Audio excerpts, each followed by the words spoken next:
러시아의 영토는 얼마나 될까요? 러시아는 세계에서 가장 큰 면적을 가진 나라이죠. 대략 몇 평쯤 될 것 같아요. 느낌상. 이해, 상상이 잘 안 가시죠? 565억 2,300만 평입니다. 별로 감이 잘 안 오시죠? 그럼 우리나라 대한민국은 땅이 몇 평쯤 될까요? 3억 3천만 평. 그러니까 러시아 땅은 우리 대한민국 땅보다 170배가 크다 이 말이에요. 좀 비교가 좀 되시나요? 170배. 어마어마하죠.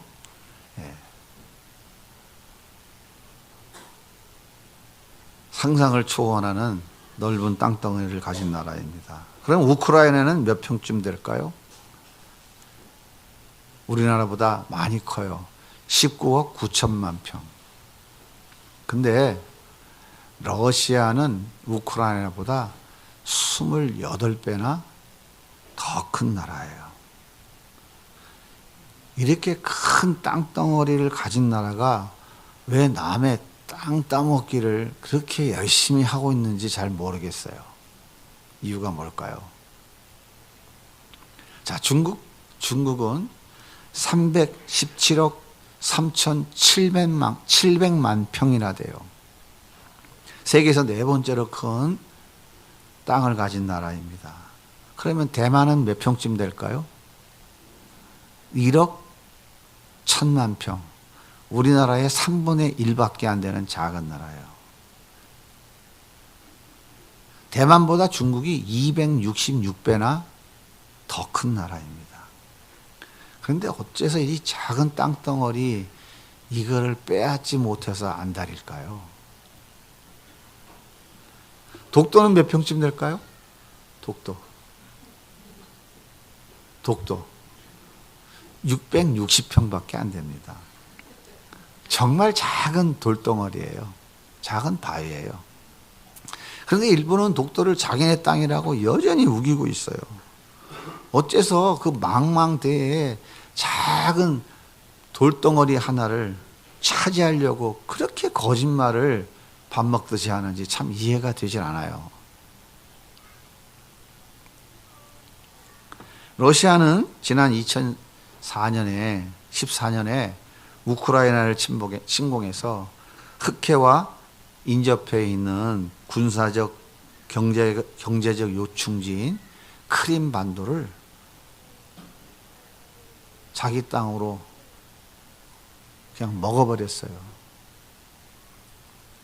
그리고 2022년 동부 지역의 전략적 요충지인 돈바스 지역을 또 빼앗으려고 전쟁을 일으켰어요. 그뿐 아니라 우크라이나가 유럽연합 나토에 가입을 하게 되면 친서방 세력과 러시아가 국경을 마주하게 되잖아요. 그러면 러시아 중심부로 침공해 오기가 너무 쉬워지니까 이것을 막기 위해서 전쟁을 벌인 것이죠. 중국도 마찬가지입니다. 대만은 국제 해운과 무역 핵심 경로에 있는 땅이에요. 군사적으로도 매우 중요한 전략적 요충지입니다. 중국이 미국을 제치고 세계 1등 국가가 되려면 태평양을 진출해야 돼요. 태평양의 패권을 잡아야 돼요. 그런데 그 태평양으로 나아가는 최전방에 대만이라고 하는 작은 땅이 있어요. 그래서 이것을 자기 영역에 포함시키려고 그렇게 난리를 치고 있는 것이죠. 그래서 미국을 비롯한 유럽의 많은 나라들이 중국의 태평양 진출을 막기 위해서 대만을 지키려고 군사력을 증강시키고 있는 거예요. 이렇게 땅은 내가 원하는 것을 얻기 위한 필수 조건입니다. 그래서 인류의 역사는 땅 따먹기를 위한 싸움의 역사이고 지구의 종말이 올 때까지 이 싸움은 계속해서 이어질 것이라고 생각이 돼요. 그런데 오늘 본문에 보면 예수님께서 뭐라고 말씀하시냐면 온유한 자가 복이 있나니 땅을 기업으로 받는다 그렇게 말씀하세요. 온유하면 땅을 얻습니까? 예수님의 말씀이 우리의 상식에 맞나요? 온유라는 말은 어떤 뜻이냐면 온화하다, 겸손하다, 온유하다 그런 뜻이에요.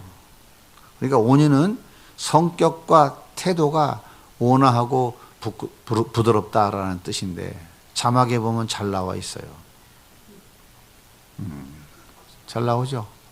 예. 땅은 토양, 땅, 세계 그런 뜻이에요. 영어 성경에 보면 이 땅은 정관사 더가 붙어 있어서 지구라는 의미도 가지고 있어요. 기업으로 받는다는 것은 상속받는다라는 뜻이에요. 상속은 부모가 죽으면 받는 것이죠.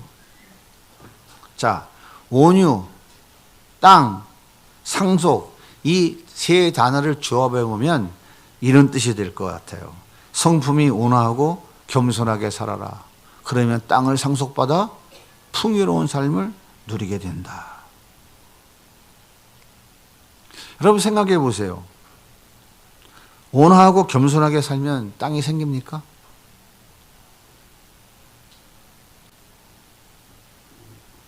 그래도 제가 꽤 온순하게 살려고 애를 쓰잖아요. 어떻게 여러분 동의가 안 되십니까?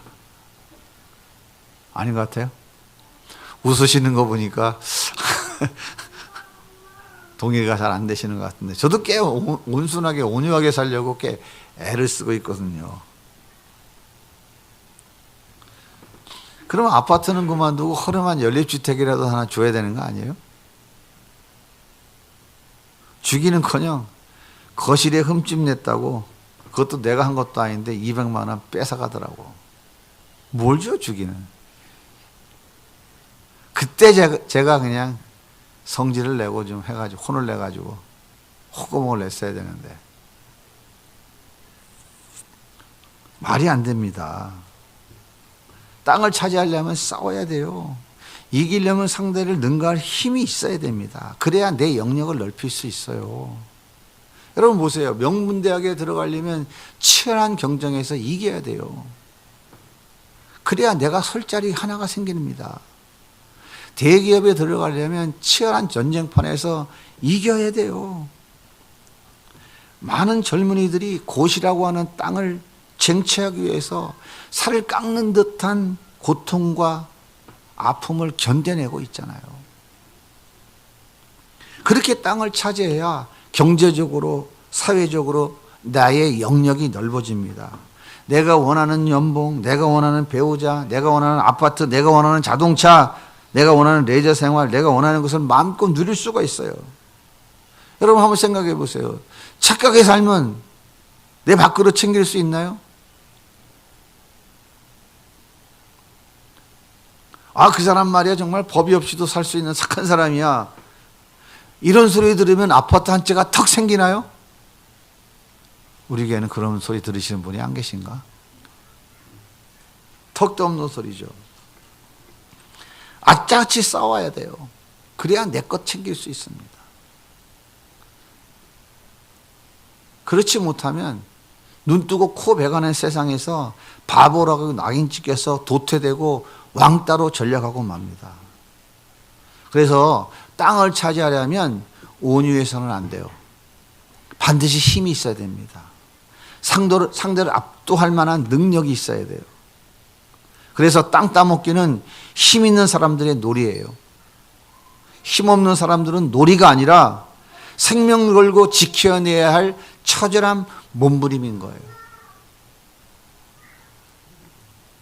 예수님께서 온유한 자가 땅을 차지한다고 그러니까 종교 지도자들과 바리새인들이 예수님을 향해서 분노했어요. 왜 그랬을까요? 종교 지도자들은 온유를 성품으로 성격으로 해석을 했어요. 그래서 착하게 선하게 살면 땅을 기업으로 받는다. 그러면 부자가 될 수 있다. 이렇게 해석을 했어요. 그래서 온유하고 겸손한 자가 되기 위해서는 철저하게 율법을 지켜야 한다. 그렇게 가르쳤어요. 율법을 지키지 못하는 자는 온유한 자가 될 수 없고 그래서 땅을 상속받을 수 없다. 그러므로 가난한 것은 당연한 것이고 결국은 그들은 지옥에 갈 수밖에 없다. 그것이 그들이 가르치는 방법이에요.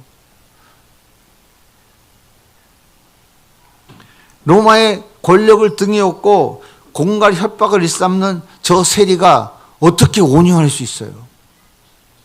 온유하면 세금 거둡니까? 집사님 이번에 세금이 100만 원입니다. 부탁 좀 드립니다. 그럼 100만 원 줘요? 세금? 이 세리 아저씨 장사가 이렇게 안 되는데 자영업자가 다 망해가는데 무슨 세금을 100만 원이나 매겨요. 10만 원도 못 될 판인데 그래도 내셔야 됩니다. 내셔야죠. 이러면 주겠어요? 재수 없다고 방댕이 한 대 맞고선 쫓겨나죠. 재수 없다고 소금 뿌릴 거 아니에요.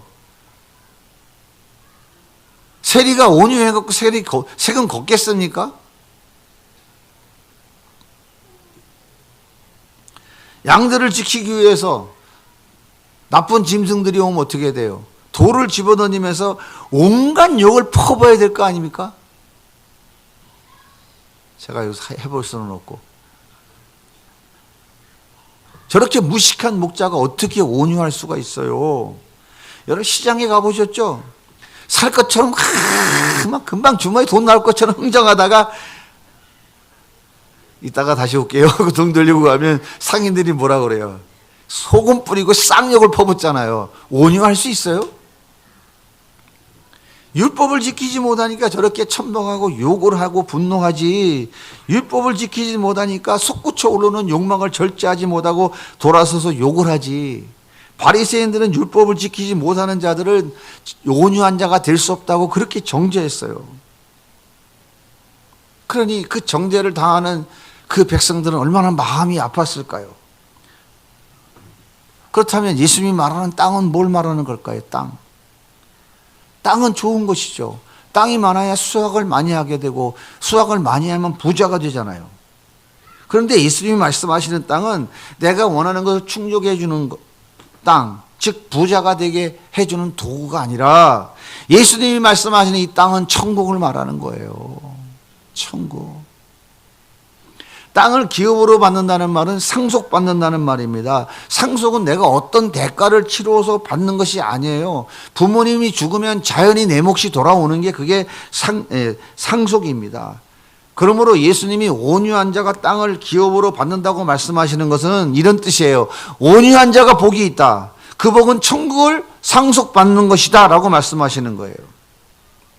그러므로 예수님이 말씀하시는 온유는 성품을 말하는 것이 아니라고요. 성격을 말하는 것이 아니고 기질을 말하는 것이 아니에요. 성품이 온화하고 겸손하고 착한 사람이 천국에 들어간다라고 하는 말씀이 아니다라고 하는 거예요. 여러분 보세요. 예수님께서 모세에게 뭐라고 했어요? 모세의 온유함이 지면에서 승하다. 그렇게 말씀하셨잖아요. 여러분 모세가 온유한 사람입니까? 애굽의 관리가 자기 동족 유대인들을 뭐라고 학대하니까 승질을 한다고 그냥 칵 해가지고 모래밭에 묻어버렸잖아요. 온유한 사람이에요? 애굽의 관리한테 이렇게 해야 되잖아요. 저 선생님 폭력을 사용하시면 곤란합니다.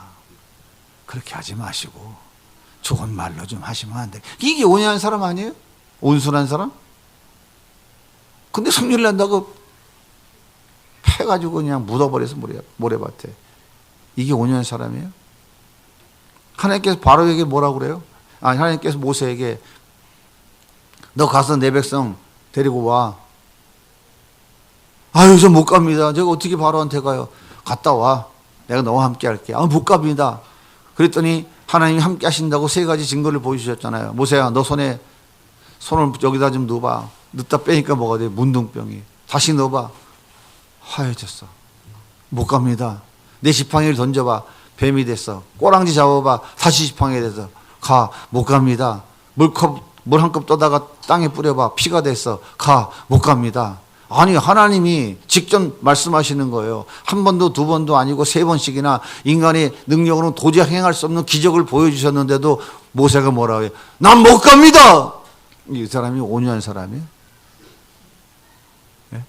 온순한 사람이냐고요?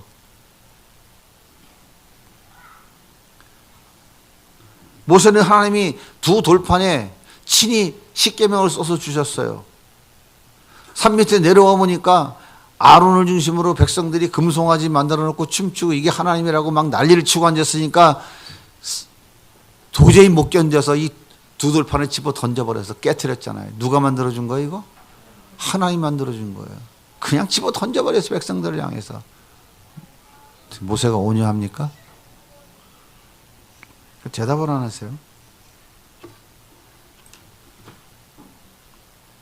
여호와서는 하나님의 명령을 어기고 여리고의 성에서 외투 한 벌, 금 한 덩어리 훔쳐간 그 아간의 가족을 전부 다 몰살시켜 버렸잖아요. 피도 눈물도 없는 이 사람이 온유한 사람이에요. 엘리야가 뭐라고 하나님께 기도했어요? 하나님, 하늘의 문을 닫아주세요. 그래서 하나님이 그 기도를 드리고 3년 6개월 동안 비 한 방울 안 내렸잖아요. 그런데 엘리야는 어떻게 했습니까? 그리 시냇가에서 까마귀가 날아주는 물 마시고 고기 먹으면서 룰루라라 놀고 있었잖아요. 세상에 자기 백성들은 지 때문에 지금 피눈물 흘리면서 죽어가고 있는데 자기는 그리 시냇가에서 룰루라라 놀고 앉아 있어. 이 사람은 착한 사람이에요? 성품이 좋은 사람입니까? 엘리사는 어땠어요? 애들이 야 대머리다 그러니까 뭐라고 했어요? 이런 자식들하고 저주해 버렸잖아요. 아니, 하나님의 선지자 어른이 얘들아 그러면 안 돼. 탈 일러야지. 저주합니까? 그래서 숲에서 곰이 나와서 애들 다 죽여버렸잖아요. 이 사람 온유한 사람 맞아요? 베드로는 가룟 유다와 함께 예수님을 잡으러 온 대제사장 말구의 길을 칼로 쳐버렸잖아요.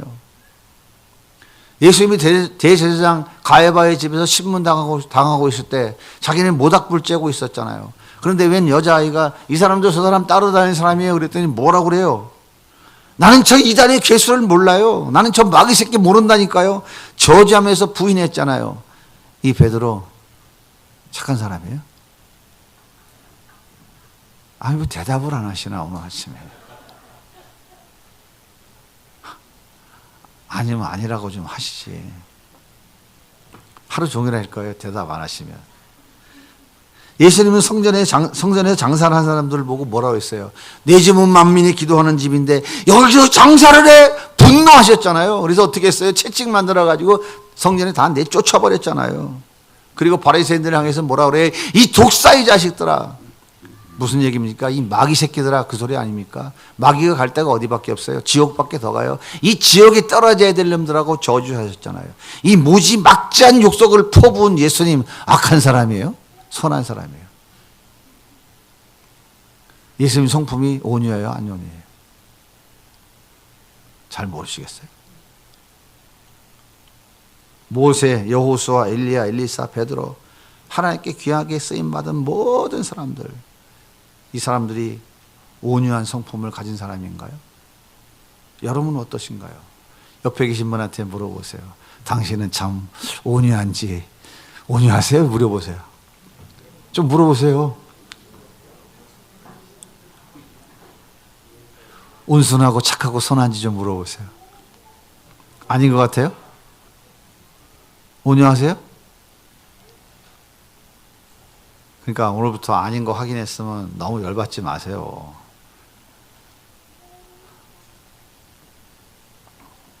그렇다면 예수님이 말씀하신 온유한 자는 도대체 무엇일까요? 온유한 자가 되어야 새 하늘과 새 땅, 새 에덴 동산, 새 예루살렘, 하나님의 나라 천국을 상속받을 수 있다고 말씀하시는 그 온유가 무엇일까요? 온유는 성품을 말하는 게 아니에요. 온유는 성격을 말하는 게 아니에요. 그 사람의 기질을 말하는 게 아니에요. 온유는 하나님의 뜻에 잘 따르는 것이 온유예요. 하나님의 말씀에 잘 따르는 것. 하나님의 뜻대로 잘 길들여진 자. 이 사람이 온유한 자예요. 그렇다면 하나님의 뜻을 가장 잘 따르는 자가 누구였을까요? 그분이 예수님이죠. 이 세상에서 하나님의 뜻을 가장 잘 알고 가장 순수하게 따랐던 분은 예수님밖에 없어요. 그래서 예수님은 온유 그 자체예요. 그래서 예수님께서 이렇게 말씀하셨죠. 나는 온유한 자니 나에게 와서 배우라.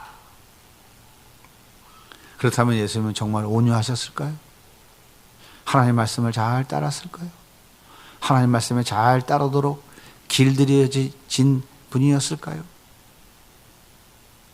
예수님은 하나님 아버지의 뜻을 따라 하늘의 영광 보좌를 다 포기하셨어요. 그리고 이 땅에 인간의 몸을 입고 오셨습니다. 헤롯 궁전에 오시지 않았어요. 마구간에 오셨어요. 어느 인간도 마구간에 태어나는 인간은 없어요.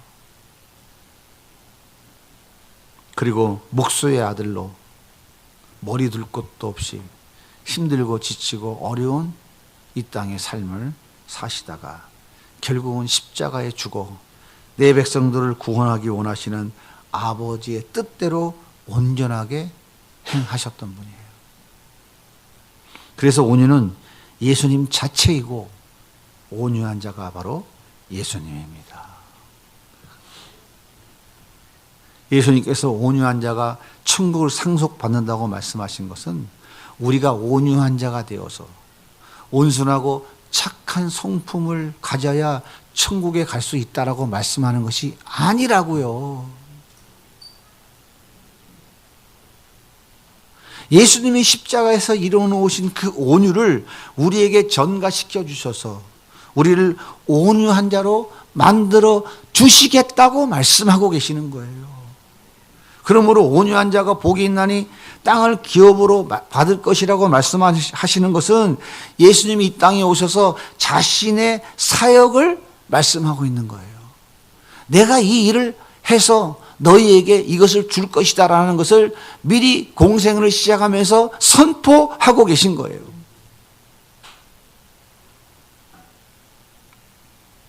그러므로 땅은, 천국은 자신의 모나고 거친 성품을 온순하고 겸손하게 잘 다듬는 사람에게 주어지는 것이 아니란 말이에요. 성품학교를 우수한 성적으로 졸업한 학생에게 주어지는 포상이 아니에요. 온유하신 예수님이 있는 자들에게 주어지는 것입니다. 온유하신 그 예수님이 있는 자들에게 주어지는 거예요. 그러니까 수도원에 들어가서 이놈의 성질 좀 고쳐보겠다고 나무에 거꾸로 매달려 갖고 살아가는 이런 수도사들 그 쓰잘데기 없는 짓 할 거 없어요. 저 산에 들어가서 그냥 밤새 잠 못 자고 목탁 두들기면서 고생할 필요 없다니까요. 그렇게 평생을 온유하고 겸손하게 살려고 부족한 성철 스님도 뭐라고 그러고 죽어요? 아이고 난 지옥에 간다 그러고 죽었잖아요. 자기의 노력과 자기의 의지로 천국 그 땅을 얻을 수 있는 사람은 아무도 없어요. 사랑하는 여러분, 어떻게 하면 온유한 자가 될 수 있을까요? 금식하고 철회하면 될까요? 성경 많이 읽으면 온유한 자가 돼요? 성품학교를 우수한 성적으로 졸업하면 될까요? 구제 봉사를 열심히 하고 남들과 다른 뭔가 특별한 헌신을 하면 가능할까요? 여러분, 까마귀가 성품학교에 오면은 성품학교 선생님이 까마귀를 받아줘야 돼요? 안 받아줘야 돼요? 예? 까마귀가 무슨 짓을 했어요? 고기하고 물 갖다 엘리야 갖다 줬잖아요. 까마귀 지가 돈 주고 고기 샀겠어요? 까마귀 지가 돈 주고 물 샀겠어요? 이해가 잘 안 되나? 남의 거 훔쳐갔을 거 아니야. 까마귀가 무슨 돈이 있어 고기를 사요. 싹 날아다니다가 부잣집에서 고기 먹으니까 가서 휙 가서 탁 한 덩어리 채가돼 갖다 줬을 거 아니에요. 성품이 좋은 놈이에요, 나쁜 놈이에요, 이 까마귀가? 예? 이해가 잘 안 되시나 보네요, 오늘 아침에. 이 까마귀가 성품학교에 입학을 하려고 들어가면 성품학교 교장 선생님이 까마귀를 받아주겠어요, 안 받아주겠어요? 이런 나쁜 놈이 왔다고, 너는 자격이 안 된다고 다리몽댕이 분질러서 내쫓지 않을까요? 이해가 되셨으면 상당히 수준이 높은 건데. 생각해 보세요. 우리의 성격이 바뀝니까, 안 바뀝니까? 예? 안복순 권사님, 성격이 바뀌어요, 안 바뀌어요? 기질이 바뀌어요, 안 바뀌어요? 성품이 바뀌어요, 안 바뀌어요? 문희자 집사님, 바뀌어요, 안 바뀌어요? 안 바뀌어요? 하나님이 만들어주신 기질, 그 성품은 안 바뀌어요. 안 바뀐다니까요. 진짜라니까요. 보세요. 모세가 광야 40년 동안 양치면서 얼마나 많은 생각을 했을 거예요. 그때 내가 참았어야 되는데 그걸 못 참아가지고 내가 이 광야에서 양 똥이나 치면서 이 고생을 하고 앉았는데 내가 지금 너무 개고생하고 있잖아. 나 이제 절대로 성질 안 부릴 거야. 나 이제 온유하고 착하게 살아갈 거야. 얼마나 후회를 하면서 연습을 하고 열심을 하면서 훈련을 했겠어요. 자그마치 40년 동안. 그런데 모세의 성품이 바뀌었나요? 바뀐 것 같아요? 안 바뀐 것 같아요? 성경을 안 읽어서 모르시겠어요? 모세는 금송아지 만들어 놓고 제사 지낸 사람들을 뭐라고 했어요? 다 칼로 쳐? 죽이라고 했잖아요. 지금 누구한테 누구를 죽이라고 그러는 거예요? 자기 가족, 자기 친구, 자기 이웃, 자기 친척, 이웃들을 다 죽이라고 그러는 거예요, 지금. 누가? 자기 친척이, 자기 가족이, 이웃이. 얼마나 내곡한 사람입니까? 40년 동안 성품학교에서, 광야 성품학교에서 우수한 성적으로 졸업한 모세가 어떻게 이렇게 무자비한 자가 될 수 있겠어요? 그럼 베드로는 어땠을까요? 그가 마지막 죽을 때 뭐라고 그러고 죽어요? 나는 예수님처럼 똑바로 매달려 못 죽는다. 나를 거꾸로 매달아 죽여달라. 그의 기질과 성품이 바뀌었나요? 그가 한 번 설교할 때 5,000명, 3,000명이 막 회개하고 예루살렘 성전에서 대장했잖아요. 얼마나 많은 하나님의 일을 했어요. 그의 성품과 기질이 바뀌었어요? 다윗은 아버지의 신부름으로 전쟁터에 나갔다가 골리앗이 외치는 소리를 듣고 분노해서 나갔잖아요. 물맷돌로 골리앗을 때려 눕혔잖아요. 그랬더니 사람들이 막 뭐라 그래요? 사울은 천천히요, 다윗은 만만이라고 그러니까 인기가 치솟았어요. 그랬더니 옆에 있던 사울이 치솟았어요. 지도. 뭐가 치솟아? 시기와 질투가 치솟았잖아요. 너 다음 자리는 내 자리밖에 없구나. 널 죽여야 되겠다. 그래서 군사들을 풀어서 다윗 잡아 죽이려고 13년 동안 얼마나 애를 썼어요. 다윗은 그 힘들고 어려운 과정을 견디며 도망다니며 하나님의 은혜를 수없이 경험했잖아요. 그랬던 다윗이 밧세바를 범한 후에 임신한 사실이 탄로날까 봐 그의 아내 우리아 장군을 전쟁터 최일선에 보내서 죽여버리잖아요. 다윗이 우리아가 죽인 것을 확인한 후에 무슨 짓을 합니까? 데려다가 결혼식 올리고 지 마누라 삼잖아요. 얼마나 악독한 인간입니까? 이런 사람이 온유한 사람이에요? 모세가 온유해서 구원받았을까? 다윗이 성품이 좋아서 구원받았을까요? 베드로가 여호수아가 온순하고 착해서 구원받았을까요? 시리와 창녀, 고아와 과부가 착하고 선하고 온순해서 너무나 온유해서 예수님이 좋아서 그들을 찾아다니셨을까요? 아니에요. 모세가 얼마나 가나안 땅에 들어가고 싶었겠어요. 이스라엘 백성 200만 명 중에 아마도 가나안 땅에 제일 들어가고 싶었던 사람이 모세 아니었을까요? 그런데 하나님 뭐라고 그러셨어요? 너는 가나안 땅에 못 들어간다. 그렇게 말씀하시니까 모세는 단 한마디도 따지지 않았습니다. 그리고 느보산에 올라가서 그토록 소원했던 가나안 땅 들어가 보지는 못하고 한 번 쳐다보고 죽었어요. 단 한마디도 하나님께 따지지 않았어요. 그리고 그는 시신조차도 찾지 못했어요. 남기지 않았어요. 모세는 이렇게 하나님 뜻에 철저하게 따른 사람이에요. 그래서 하나님께서 모세의 온유함이 지면에서 승하다라고 말씀하신 거예요. 모세보다 내 뜻을 더 철저하게 따른 사람이 없다고 극찬하신 것이에요. 그래서 민수기 12장 3절에 보면 이 사람 모세는 온유함이 지면에 모든 사람보다 더하더라. 베드로 역시 예수님의 뜻을 철저히 따랐어요. 바울도 여호수아도 엘리야도 엘리사도 하나님께 쓰임받은 모든 사람은 하나님 뜻에 철저하게 길들여진 사람이에요. 사랑하는 여러분, 우리가 온유해서 구원받는 것이 아니에요. 우리가 온유해져야만 천국을 기업으로 받는 것이 아니라고요. 천국은 성품으로 받는 것이 아닙니다. 착하고 선하고 겸손하게 살았기 때문에 구원받는 것이 아니에요. 그렇다고 악하게 살으라고 하는 얘기가 아니에요. 꼭 이렇게 얘기하면 거꾸로 뒤집어가지고 그럼 악하게 살아도 되는구나. 내 멋대로 살아도 되는구나. 그러니까 다락방 2단이 나오는 거예요. 하나님의 말씀을 따르는 사람, 하나님 뜻에 온전히 길들여진 사람이 어떻게 지멋대로 살아요? 어떻게 온유한 사람이 지멋대로 사냐고요?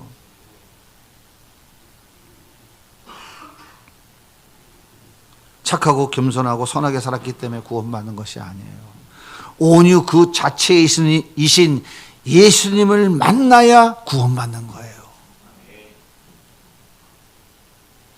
온유 그 자체이신 예수의 영이 부어질 때 우리는 땅을 기업으로 받게 되는 거예요.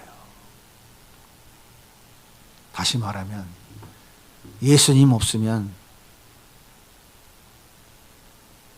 아무것도 아니다 그 말이에요.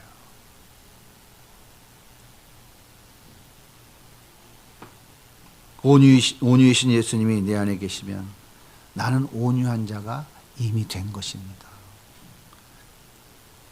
그래야 우리는 천국을 복으로 받게 되는 것입니다.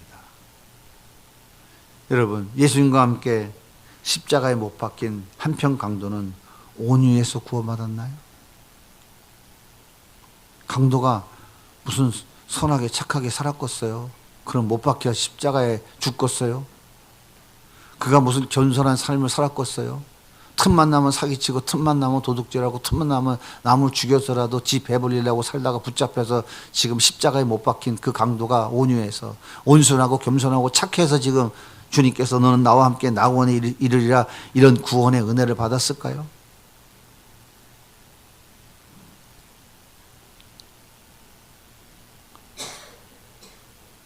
그러므로 온유한 자가 되려고 애쓰지 마세요. 애쓴다고 온유한 자가 되지 않습니다. 몸부림쳐도 안 돼요. 온유해지려고 온순하고 착해지려고 매우 인격적이고 성품 좋은 사람 되려고 가면 쓰고 무도회에서 연기하는 배우처럼 살려고 애쓰지 마세요. 많이 힘드시죠? 안 힘들어요? 그러니까 맨날 도토리 키재기하며 살잖아요. 나는 온유한데 저 인간은 왜 저렇게 온유하지 못해? 난 이렇게 선하게 살려고 그러는데 저 인간은 왜 이렇게 선하지 못해? 맨날 도토리 키재며 살잖아요.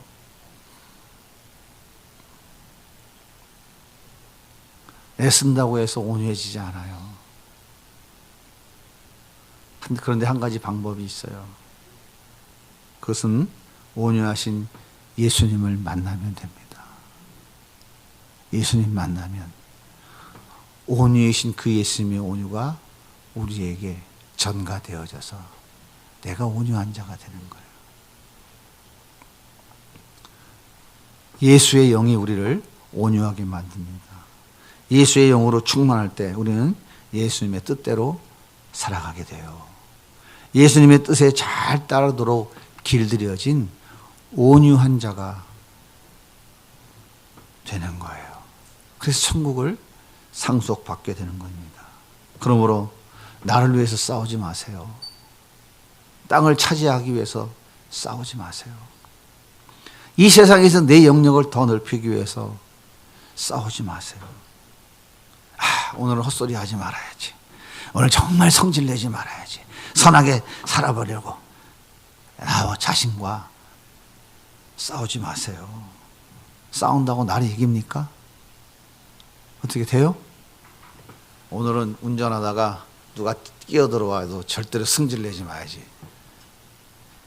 근데 누가 톡 튀어들어오면 나도 모르게 어떻게 돼? 하여튼 뭔가 튀어나오죠. 100번, 1000번 집에서 연습하고 다짐하고 나와도 튀어나와야 안 튀어나와요? 응? 병관화 형제님, 튀어나와야 안 튀어나와요? 응? 많이 줄어들었어요. 연습을 열심히 하셨나요? 아니면 예수님을 늘 만나고 예수님과 교제하고 계신가요?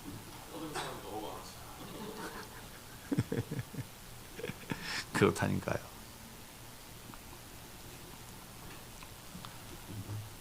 내 안에 이미 온유하신 예수님이 들어오셨어요. 나는 이미 온유한 자가 되었고 이미 천국을 소유한 자가 되었습니다. 그러므로 나의 온유함을 이루지 못하도록 방해하는 죄와 싸워야 돼요. 죄와 싸워야 돼요. 땅을 더 차지하려고 싸우지 말고, 내 영역을 더 넓히려고 싸우지 말고, 내 안에 들어오신 예수님이 나를 온유한 자로 만드셔서 그렇게 주님을 따라가는 삶, 주님의 뜻을 따라 살아갈 수 있도록 나를 길들여 가시는 이 예수님의 뜻을 방해하는 죄와 싸워야 되는 거예요. 주님, 온유하신 예수님이 내 안에 계시는데 나는 어째서 이리도 주님의 뜻을 따라가지 못할까요? 어째서 이리도 주님의 뜻과 정반대로만 가고 있을까요? 원수도 사랑하라고 말씀하셨고 오리를 가자면 십리를 가라고 하시는데 같이 가기는커녕 오리 가자는 사람을 향해 손가락질하고 정죄하며 나쁜 놈이라 욕하고 있는 내 모습을 보면서 주님 앞에 너무 부끄럽습니다. 주님, 나를 불쌍히 여겨주세요. 가슴을 치며 통곡해야 돼요. 우리가 해야 될 것은 이거라고요. 예수로 충만해지시기 위해서, 예수의 영으로 더욱 충만해지려면 죄와 싸워야 돼요. 예수님의 뜻대로 살아가지 못하도록 가로막는 나의 옛사람, 내 자아와 싸워야 된다고요. 우리의 싸워야 될 싸움은 이거지, 땅 따먹기의 싸움이 우리의 싸움이 아니라고요. 내 안에 깊이 은밀하게 묻어둔 우상과 싸워야 돼요. 내 안에 나도 모르게 강하게 쌓아놓은 그 견고한 진들을 깨트리기 위해서 싸워야 돼요. 그래서 주님 앞에 애통해야 된다고요. 그런데 내 힘으로는 안 돼요. 그래서 나를 도와주세요. 나를 도와주시는 주님께 구해야 돼요. 예수님 도와주세요. 성령님 도와주세요. 새벽을 깨고 기도하고 수요 기도회를 통해 기도하고 자신만의 골방 속에서 기도해야 돼요.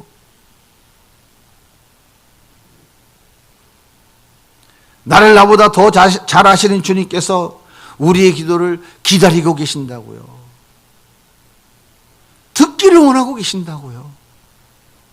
그리고 들으시고 우리 주님이 도우신다고요. 사랑하는 성도 여러분, 온유는 성품이 아니에요. 제 별명이 뭔지 아시죠? 청년들이 지어진 별명, 거친 목사, 미친놈, 뭐 여러 가지가 있어요.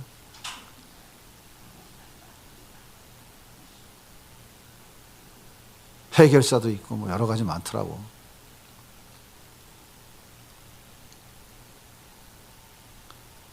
그러니까 제가 성질이 제가 좀 거칠어도 욕하지 마세요.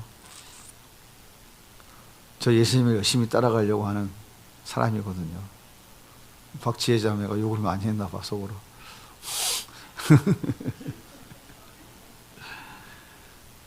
온유는 성품이 아니에요.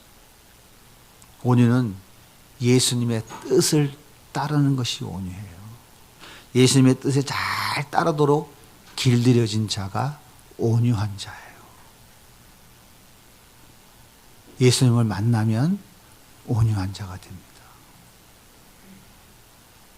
예수님을 만나면 예수의 영이 부어져서 우리를 온유한 자로 만들어 주시는 거예요.